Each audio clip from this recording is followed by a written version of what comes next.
नमस्कार, श्रेया कॉर्नरमध्ये तुमच्या सर्वांचे स्वागत। श्रावण महिन्यातला पहिला सण नागपंचमी, सृष्टीचं रक्षण करणाऱ्या सर्पदेवतेला वंदन करण्याचा दिवस आणि याच दिवशी पूजेसाठी लागतो तो एक खास नैवेद्य, तो म्हणजे ज्वारीच्या लाह्या। आज आपण बनवणार आहोत अगदी पारंपरिक पद्धतीने कुरकुरीत ज्वारीच्या लाह्या।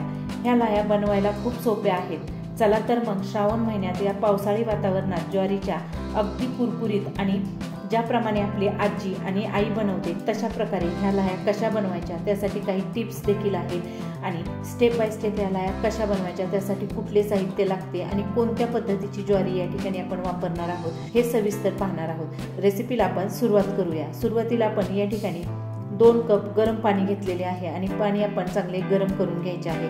सुरुवातीलाच या ठिकाणी आपण पाणी गरम करून घेत आहोत। त्यानंतर पाणी गरम होईपर्यंत आपण या ठिकाणी ज्वारी घेतलेली आहे 1 कप। ही ज्वारी आपण जी भाकरीला वापरतो तीच ज्वारी घेतलेली आहे आणि ही आपण स्वच्छ निवडून घेतलेली आहे।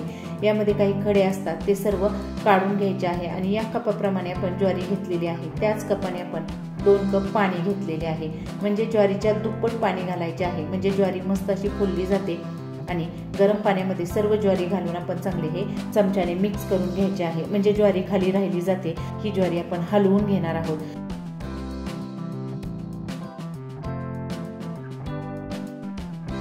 पातेल्यामध्ये घातल्यानंतर चमच्याने 1 मिनिट ही चांगली अशा प्रकारे हलवून घ्यायची आहे। हलवून झाल्यानंतर यावरती झाकण ठेवणार आहोत आणि झाकण ठेवून 2 ते 3 वाफा काढून घ्यायच्या आहेत। ज्वारी या ठिकाणी आपण जास्त न शिजवता फक्त याच्या वाफा काढून घ्यायच्या आहेत। हे पहा, अशा प्रकारे आपण झाकण ठेवून याच्या 2 ते 3 वाफा काढून घेतलेल्या आहे। म्हणजे याला हलकी उकळी आल्यानंतर आपण गॅस बंद करायचा आहे आणि गॅस बंद केल्यानंतर ही ज्वारी आपण चांगली खालची वर मिक्स करून घ्यायची आहे। उकळताना महत्त्वाची टिप म्हणजे ज्वारी जास्त उकळायची नाही आणि जास्त उकळली तर ती मऊ पडते आणि त्यामुळे लाह्या फुलल्या जात नाही। हलकी अशी उकळून घ्यायची आहे आणि ही मिक्स करून झालेली आहे ज्वारी। तुम्ही पाहू शकता मस्त अशी या ठिकाणी आपली ज्वारी उकळून झालेली आहे। त्यानंतर एक भांडे घेतलेले आहे आणि त्याच्यावरती आपण पुरणाची चाळणी ठेवलेली आहे। त्यामध्ये यातील सर्व पाणी काढून घ्यायचे आहे। या ठिकाणी मी पुरणाची चाळणी वापरलेली आहे, त्याऐवजी तुम्ही पिठाची चाळणी किंवा वड्याची चाळणी देखील वापरू शकता। आणि यातील सर्व पाणी काढून घ्यायचे आहे आणि ही चाळणीमध्ये आपण पसरून ठेवायचे आहे। पसरून ठेवल्यामुळे यातील सर्व पाणी खाली भांड्यामध्ये निघाले जाते।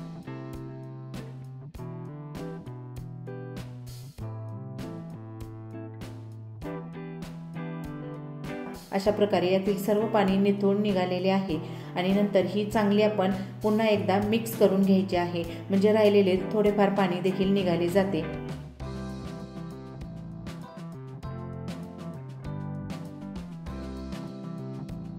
नंतर आपण एक कॉटनचा रुमाल किंवा कपडा घेऊन त्याच्यावरती ही ज्वारी आपण सुकण्यासाठी घालून घ्यायची आहे। ज्वारी अशा प्रकारे आपण एकदम पसरून घालायची आहे, म्हणजे ज्वारी पटकन अशी सुकली जाते। ज्वारी सुकवताना ही आपण उन्हात न सुकवता फॅनच्या हवेखाली किंवा सावलीमध्ये सुकवून घ्यायची आहे। 10 ते 12 तासासाठी आपण ही चांगली सुकवून घेणार आहोत। म्हणजे आपण ही सकाळी पाण्यामधून काढून घ्यायची आणि संध्याकाळी याच्या लाह्या करणार आहोत। या ठिकाणी आपले 10 तास झालेले आहे आणि ज्वारी देखील मस्त अशी सुकलेली आहे। म्हणजे नखाने ज्वारी तोडल्यानंतर ही वरून लगेच तुटली जाते, परंतु आतमध्ये एकदम कडक अशी आहे। अशा प्रकारे ज्वारी सुकवल्यानंतर याच्या लाह्या मस्त अशा फुलल्या जातात। ज्वारीच्या लाह्या करण्यासाठी आपण जाडबुडाची कढई किंवा पॅन घ्यायचा आहे आणि गॅसची फ्लेम आपण फुल करायची आहे। म्हणजे फुल गॅसवर सुरुवातीला पॅन चांगला गरम करून घ्यायचा आहे आणि पॅन आपला मस्त असा गरम झालेला आहे। नंतर यामध्ये आपण थोडी थोडी करून ज्वारी घालून घ्यायची आहे। ज्वारी घालून झालेली आहे। नंतर एक सुती रुमाल घेतलेला आहे आणि या रुमालाने हलके दाबून घ्यायचे आहे। 1 मिनिट ही आपण चांगली मिक्स करून घेणार आहोत, म्हणजे रुमालाने दाबल्यामुळे ज्वारीच्या लाह्या पटकन अशा फुलल्या जातात। त्यासाठी आपण या चांगल्या रुमालाने दाबून घ्यायच्या आहेत आणि नंतर याच्यावरती झाकण ठेवणार आहोत आणि झाकण ठेवल्यानंतर तुम्ही याचा आवाज ऐकू शकता।